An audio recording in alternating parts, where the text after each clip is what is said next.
It was just dye you needed to dye your hair here, so I got just these and these.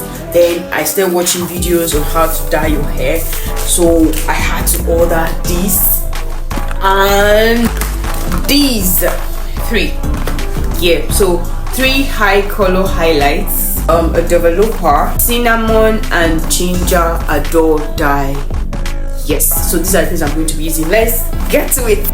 So here I mixed the developer and the highlights. That's me pouring in developer and mixing everything together to create a consistent paste. Yeah, so the highlights and the developer, that's just the only thing I mixed here. I parted my hair into 4 sections so it will be easy to apply the dye properly. So I parted the hair into 4 sections here for easy application of the dye.